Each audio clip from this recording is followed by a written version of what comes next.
ಕರ್ನಾಟಕ ಸರ್ಕಾರದ ಮಹತ್ವಾಕಾಂಕ್ಷಿ ಯೋಜನೆಗಳಲ್ಲೊಂದಾದಂತ ಗೃಹಲಕ್ಷ್ಮಿ ಯೋಜನೆ ಮತ್ತೆ ಸುದ್ದಿಯಲ್ಲಿದೆ ಸ್ನೇಹಿತರೆ. ಈಗ 29ನೇ ಕಂತಿನ ಹಣ ಯಾವಾಗ ಬಿಡುಗಡೆ ಆಗುತ್ತೆ ಅಂತ ತುಂಬಾ ಜನ ವೇಟ್ ಮಾಡ್ತಾ ಇದ್ರು.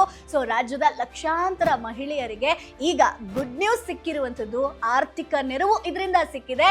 ಸೊ ವಿಶೇಷವಾಗಿ ನಾನು ಒಂದು ಜಿಲ್ಲೆ ಅಂತ ಹೇಳಿದೆ ಅಲ್ವಾ, ಚಿತ್ರದುರ್ಗದ ಮಹಿಳೆಯರಿಗೆ ಒಂದು ಗುಡ್ ನ್ಯೂಸ್ ಇದೆ ಸ್ನೇಹಿತರೆ. ಸೊ ಚಿತ್ರದುರ್ಗದ ಮಹಿಳೆಯರಿಗೆ ಆಲ್ರೆಡಿ ಈಗ ಬ್ಯಾಂಕ್ ಖಾತೆಗೆ ಹಣ ಜಮೆ ಆಗಿರಬಹುದು ಅಥವಾ ಮುಂದಿನ 2 ದಿನಗಳಲ್ಲಿ ಜಮೆ ಆಗುವಂತ ನಿರೀಕ್ಷೆ ಇದೆ ಸ್ನೇಹಿತರೆ. ಸೊ ಚಿತ್ರದುರ್ಗ ಜಿಲ್ಲೆಗೆ 77 ಕೋಟಿ ರೂಪಾಯಿ ಹಣವನ್ನ ಬಿಡುಗಡೆ ಮಾಡಿದೆ. ಅಂದ್ರೆ ನಿಮ್ಗೆ ಏನ್ ಈ ಒಂದು ಗೃಹಲಕ್ಷ್ಮಿ ಯೋಜನೆ ಇದೆಯೋ, ಸೊ ಆ ಒಂದು ಯೋಜನೆಗೋಸ್ಕರ 77 ಕೋಟಿ ರೂಪಾಯಿಯನ್ನ ಬಿಡುಗಡೆ ಮಾಡಿದ್ದಾರೆ. ಬೆಂಗಳೂರು ನಗರ ಆಗಿರ್ಬೋದು ಅಥವಾ ಗ್ರಾಮಾಂತರ ಆಗಿರ್ಬೋದು, ತುಮಕೂರು ಆಗಿರ್ಬೋದು, ಕೋಲಾರ ಆಗಿರ್ಬೋದು, ಚಿಕ್ಕಬಳ್ಳಾಪುರ ಆಗಿರ್ಬೋದು, ಮಂಡ್ಯ ಜಿಲ್ಲೆಗಳಲ್ಲೂ ಕೂಡ ಹಣ ಜಮೆ ಆಗ್ತಾ ಇದೆ ಸ್ನೇಹಿತರೆ. ಹಣ ಬರ್ತಿರುವಂತ ಜಿಲ್ಲೆಗಳ ಸಂಖ್ಯೆ ದಿನದಿಂದ ದಿನಕ್ಕೆ ಹೆಚ್ಚಾಗ್ತಾ ಇದೆ. ಈಗ ಚಿತ್ರದುರ್ಗಕ್ಕೆ ಬರುತ್ತೆ ಅನ್ನುವಂಥದ್ದನ್ನ ಕನ್ಫರ್ಮ್ ಮಾಡಿದ್ದಾರೆ.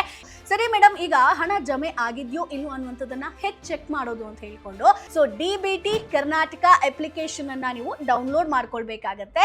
ಸೊ ಇಲ್ಲಿ ನೀವು ಪ್ಲೇ ಸ್ಟೋರ್ ಇಂದ ಮೊದಲನೇದಾಗಿ ಆಪ್ ಅನ್ನ ಇನ್ಸ್ಟಾಲ್ ಮಾಡಿಕೊಂಡು ಆಧಾರ್ ನಂಬರ್ ಹಾಗೆ 4 ಅಂಕಿಯ ಪಿನ್ ಒಂದಿಗೆ ನೀವು ಲಾಗಿನ್ ಆಗಿ ಮುಖಪುಟದಲ್ಲಿ ನಿಮಗೆ ಪೇಮೆಂಟ್ ಸ್ಟೇಟಸ್ ಅನ್ನುವಂತ ಒಂದು ಆಯ್ಕೆ ಇರುತ್ತೆ. ಸೊ ಆಪ್ಷನ್ ಇರುತ್ತೆ, ಅದನ್ನ ಕ್ಲಿಕ್ ಮಾಡಬೇಕು. ಸೊ 29ನೇ ಕಂತಿನ ಹಣ ಜಮೆ ಆಗಿದ್ಯಾ, ಯಾವ ದಿನಾಂಕದಂದು ಜಮೆ ಆಗಿದೆ ಅನ್ನೋದು ಸಂಪೂರ್ಣ ಇನ್ಫಾರ್ಮೇಶನ್ ಅಲ್ಲಿ ನಿಮ್ಗೆ ಸಿಗುತ್ತೆ. Boss Wala. Be the boss.